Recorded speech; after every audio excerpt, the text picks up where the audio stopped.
तो आज की मंडे नाइट रॉ के एपिसोड में हमें रिया रिप्ली का रिटर्न भी देखने को मिला और इसके अलावा लिव मॉर्गन और डोमिनिक मिस्टीरियो की स्टोरी लाइन ने भी आगे प्रोग्रेस किया। तो पूरे शो के बारे में इस वीडियो में बात करेंगे और अब बिना टाइम वेस्ट के शुरू करते हैं आज की वीडियो को। तो शो की स्टार्ट करते हैं सीएम पंक और उन्होंने यहाँ पर जॉन सीना को कांग्रेचुलेट और थैंक यू किया और उन्होंने कहा कि जॉन सीना के रिटायर होने से पहले वो एक बार और जॉन सीना को फेस करना चाहेंगे। उसके बाद उन्होंने बताया कि ड्रू मैकिंटायर आज शो पर नहीं है क्योंकि मनी इन द बैंक के बाद जो पैनल हुई थी उसमें ड्रू मैकिंटायर ने एडम पियर्स को हिट कर दिया था, जिसके बाद एडम पियर्स ने उन्हें फाइन भी लगाया और उन्हें इंडेफिनिट टाइम के लिए सस्पेंड भी कर दिया है। और सीएम पंक ने जो मनी इन द बैंक में कांड किया था उसके लिए भी उन्हें $25,000 का फाइन लगाया गया है और ड्रू मैकिंटायर को इसका डबल फाइन लगाया गया है। और सीएम पंक यहाँ पर ड्रू मैकिंटायर को समझाने की कोशिश कर रहे थे तुम्हारे एक्शंस के कॉन्सिक्वेंसेज होते हैं और उन्होंने ये भी कहा कि जब तक मेरी सांसें चल रही है तब तक मैं ड्रू मैकिंटायर को वर्ल्ड हेवीवेट चैंपियन नहीं बनने दूंगा। इसके बाद सेथ रॉलिंस वहाँ पर आते हैं और इतने सेथ रॉलिंस अपनी एड्रेस कर रहे थे, सीएम पंक अनाउंसर्स डेस्क पर जाकर बैठ गए और वहाँ पर वो पैट मैकेफे और माइकल कोल से बात कर रहे थे। फिर सेथ रॉलिंस जब रिंग में आते हैं तो वो सीएम पंक से कहते हैं कि क्या तुम डर रहे हो कि तुम रिंग में आओगे और मैं तुम्हें बचाऊंगा।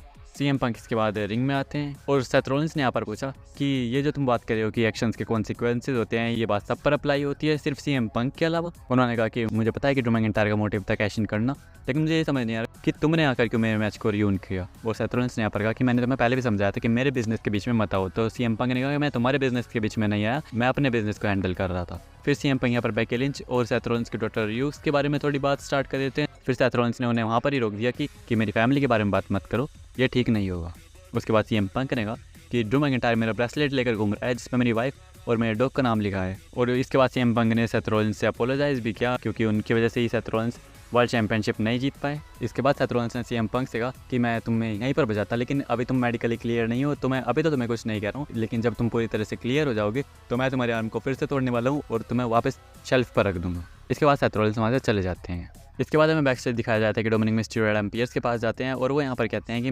कि मैं लिव मॉर्गन के साथ टीम अप नहीं करना चाहता। और एडम पियर्स ने कहा कि लिव मॉर्गन ने खुद आकर इस मैच के बारे में बात की है तो ये मैच ऑफिशियल है और ये ज़रूर होकर रहेगा। उसके बाद था शो पर Chad Gable versus Jey Uso का मैच और इस मैच में चैट गेबल ने जे ऊसो के नी को टारगेट किया, लेकिन मैच के एंड में हमें देखने को मिलता है कि लाइट्स ऑफ होने लगती है और जे ऊसो ने यहाँ पर लगाया चैट गेबल को स्पीयर और उन्होंने इस मैच को जीत लिया। और माइकल कोल कमेंट्री से कह रहे थे कि जे ऊसो तुम्हें यहाँ से चले जाना चाहिए और जे ऊसो लेफ्ट और राइट देखते हैं और वो यीट करते हैं और वहाँ से भाग के चले जाते हैं। तो इतनी सीरियस सिचुएशन में भी उन्होंने पहले हीट किया और फिर वो वहाँ से गए। फिर यहाँ पर निकी क्रॉस आती है और वो पिछले 2 वीक्स की तरह इस बार भी कमेंट्री टीम को एक पैकेज देती हैं और उसमें भी एक VHS टेप निकलता है जिस पर लिखा था प्ले मी। इसके बाद बैक स्टेज शीमस का इंटरव्यू हो रहा था और उनसे उसी बारे में बात की थी कि तुम्हारे 15 ईयर्स WWE में कंप्लीट हो चुके हैं। तो यहाँ पर ब्रॉन्सन रीड आकर उन्हें इंटरप्ट करते हैं, फिर इनके बीच में हमें कन्फ्रंटेशन देखने को मिलती है और शीमस यहाँ पर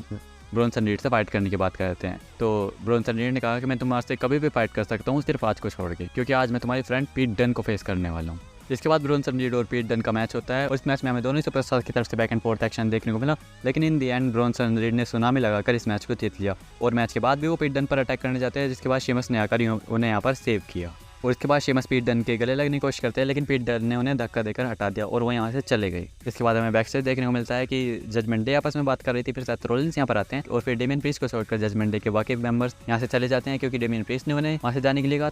फिर डेमियन प्रीस्ट और सेथ रॉलिंस यहाँ पर बात करते हैं और सेथ रॉलिंस ने कहा कि तुमने कहा था कि जजमेंट डे इस मैच में इंटरफेयर नहीं करेगी और तुमने अपने वर्ड्स को पूरा भी किया। और मैंने भी तुम्हें कहा था कि अगर मैं हारता हूँ तो मैं तुम्हारी वर्ल्ड चैंपियनशिप के लिए तब तक नहीं आऊँगा तब जब तक तुम चैंपियन हो। तो मैं भी अपने वर्ड्स पर रहूँगा और मैं तुम्हें चैंपियनशिप के लिए चैलेंज नहीं करूँगा। और क्योंकि डेमियन प्रीस्ट समर स्लैम में गुंथर को फेस करने वाले हैं तो सेथ रॉलिंस उनके उस मैच के लिए उन्हें गुड लक विश करते हैं। तो डेमियन प्रीस्ट ने कहा कि मैंने मेरे वर्ड्स रखे और मुझे पता है कि तुम भी अपने वर्ड्स रखोगे, लेकिन एक बार मैं गुंथर के साथ फिनिश हो जाता हूँ तो उसके बाद तुम जब चाहो वर्ल्ड टाइटल मैच ले सकते हो। जिसके बाद ये दोनों हैंड चेक करते हैं और सेथ रॉलिंस वहाँ से चले जाते हैं। और सेथ रॉलिंस के जाने के बाद डेमियन प्रीस्ट किसी से कॉल पर बात कर रहे थे और वो उससे कह रहे थे कि तुम कहाँ पर हो। इसके बाद हमें सैमी ज़ेन का प्रोमो देखने को मिलता है और वो यहाँ पर कनाडा की तारीफ करते हैं और वो ब्रॉन ब्रेकर के लिए कहते हैं कि ब्रॉन ब्रेकर अपनी पूरी स्ट्रेंथ पूरी पावर के साथ है, लेकिन वो एक चीज़ और सोच कर आया था कि मैं अंडरडॉग हूँ, लेकिन अब मैं अंडरडॉग नहीं हूँ, अब मैं एक चैंपियन हूँ। और यहीं वो गलती कर गया, इसलिए वो मैच को नहीं जीत पाया। उसके बाद ब्रॉन ब्रेकर ने आकर यहाँ पर सैमी ज़ेन को कन्फ्रंट किया और सैमी ज़ेन ने कहा कि यहाँ पर तुम किस लिए आए हो, क्या तुम रीमैच के लिए आए हो या फिर तुम पूरी नाइट मुझे ऐसे ही घूरने वाले हो। इसके बाद ब्रॉन ब्रेकर ने कहा कि मैं यहाँ पर उस बंदे की आंखों में देखने आया हूँ जो कि इस लॉकर रूम में अकेला है जिसने मुझे हराया है। फिर यहाँ पर उन्होंने सैमी ज़ेन को स्पीयर भी लगाया और बहुत बुरी तरीके से सैमी ज़ेन पर अटैक किया। फिर ऑफिशियल्स अगर ब्रॉन ब्रेकर को वहाँ से लेके जाते हैं और इलिया ड्रैगोनोव यहाँ पर आते हैं इसके बाद शो पर था the Judgment Day versus Awesome Truth and Braun Strowman, और मैच से पहले ही जजमेंट डे ने ऑसम ट्रूथ पर अटैक कर दिया, जिसके बाद ब्रॉन स्ट्रोमन यहाँ पर आते हैं और फिर बेबी फेस टीम के तीनों सुपरस्टार ने जजमेंट डे को बाहर कर दिया। और उसके बाद ये मैच स्टार्ट होता है और इस मैच के एंडिंग मोमेंट्स में ब्रॉन स्ट्रोमन जेडी मैकडोना के पीछे पीछे क्राउड में चले जाते हैं और इस चीज़ का फायदा उठाकर फिन बैलर ने अपना कोरियोग्राफ फिनिशर लगाया और इस मैच को जीत लिया। इसके बाद हमें देखने को मिलता है कि back stage CM Punk Adam Pearce से बात कर रहे थे और वो यहाँ पर एडम पियर्स से ड्रू मैकिंटायर का सस्पेंशन हटाने की बात कर रहे थे। तो एडम पियर्स ने कहा कि ठीक है, मैं ड्रू मैकिंटायर को नेक्स्ट वीक आने के लिए बात करूंगा, लेकिन तुम्हें नेक्स्ट वीक अपने घर पर रहना पड़ेगा। सीएम पंक ने कहा कि मैं पहले ही बहुत टाइम तक घर पर रह चुका हूँ। तो एडम पियर्स ने कहा कि अभी तुम मेडिकली क्लियर नहीं हो और जब तुम मेडिकली क्लियर हो जाओगे तो अगर तुम्हें तुम्हारा मैच ड्रू मैकिंटायर के साथ चाहिए तो तुम्हें नेक्स्ट वीक अपने घर पर रहना पड़ेगा। जिसके बाद सीएम पंक इस चीज़ के लिए एग्री हो जाते हैं। इसके बाद हमें बैक स्टेज लिव मॉर्गन और डोमिनिक मिस्टीरियो का सेगमेंट देखने को मिलता है और लिव मॉर्गन यहाँ पर डोमिनिक मिस्टीरियो से कहते हैं कि क्योंकि आज हमारा मैच है तो हमें थोड़ा टैग टीम मूव्स को लेकर प्रिपेयर करना चाहिए। तो डोमिनिक मिस्टीरियो इस चीज़ के लिए मना करते हैं, लेकिन लिव मॉर्गन ने यहाँ पर डोमिनिक मिस्टीरियो को काउच पर गिरा दिया और यहाँ पर वो डोमिनिक मिस्टीरियो के क्लोज जाती है और फिर जजमेंट डे के मेंबर्स वहाँ पीछे से आ जाते हैं और वो इस चीज़ को देखकर हंस रहे थे। फिर डेमिन प्रीस्ट डोमिनिक मिस्टीरियो से पूछते हैं कि ये क्या हो रहा है और लिव मॉर्गन वहाँ पर ब्लश करती है और फिर वो वहाँ से चली गई। इसके बाद डोमिनिक मिस्टीरियो कहते हैं कि मैं इस चीज़ को ख़त्म करने वाला हूँ। इसके बाद हमें निकी क्रॉस की दी हुई भी अच्छे स्टेप दिखाई जाती है और चैट वाले एडम पियर्स से आकर बैक स्टेज बात करते हैं कि क्या तुमने उस क्लिप को देखा, वो मेरे बारे में ही बात कर रहे थे, वो मुझ पर अटैक करने वाले हैं। इसके बाद चैट वाले वहाँ से चले जाते हैं और एडम पियर्स जब अपने ऑफिस का गेट खोलते हैं तो वहाँ पर अंदर बैठे हुए थे बोर्ड एलएस। इसके बाद बैक स्टेज डैमेज कंट्रोल का प्रोमो दिखाया जाता है और वो यहाँ पर कहते हैं कि हमने अपना कंट्रोल लॉस्ट कर दिया था लेकिन आज हम उसे वापस लेने वाले हैं। इसके बाद शो पर था इलिया ड्रैगनोव वर्सेस ब्रॉन ब्रेकर का मैच और इस मैच में ब्रॉन ब्रेकर ने इलिया ड्रैगनोव को बहुत बुरी तरह से डिस्ट्रॉय किया और इस मैच के एंडिंग में उन्होंने इलिया ड्रैगनोव पर चेयर फेंक के मारी, इसकी वजह से मैच डिस्क्वालिफिकेशन में खत्म हो गया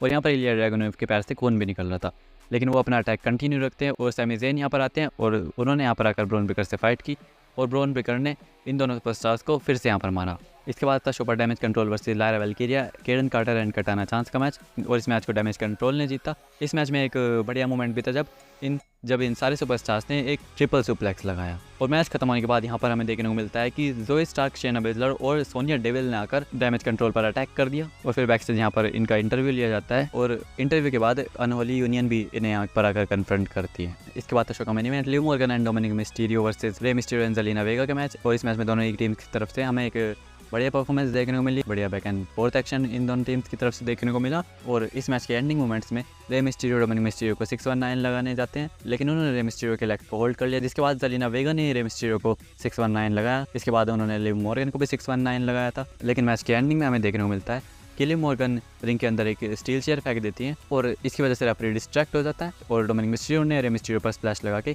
इस मैच को जीत लिया। इसके बाद डोमिनिक मिस्टीरियो लिव मॉर्गन को हक कर लेते हैं लेकिन उन्हें एकदम से रियलाइज़ होता है और वो पीछे हट जाते हैं। इसके बाद लिव मॉर्गन डोमिनिक मिस्टीरियो को अपनी तरफ खींचती हैं, ये दोनों सुपरस्टार नीचे गिर जाते हैं और इन दोनों सुपरस्टार्स के बीच में किस होने वाली थी, लेकिन तभी हमें यहाँ पर देखने को मिलता है मामी रिया रिप्ली का रिटर्न। रिया रिप्ली यहाँ पर आती है और लिव मॉर्गन रिया रिप्ली से डरकर यहाँ से बुरी तरह से भाग जाती है और रिया रिप्ली डोमिनिक मिस्टीरियो को कन्फ्रंट करती है। इसके बाद रिया रिप्ली यहाँ से डोमिनिक मिस्टीरियो से बिना कुछ कहे जा रही थी और डोमिनिक मिस्टीरियो उनके पीछे पीछे जा रहे थे और उन्हें समझाने की कोशिश कर रहे थे, लेकिन रिया रिप्ली पूरे गुस्से में वहाँ से चली गई और उसके बाद Monday night raw of air चली जाती है।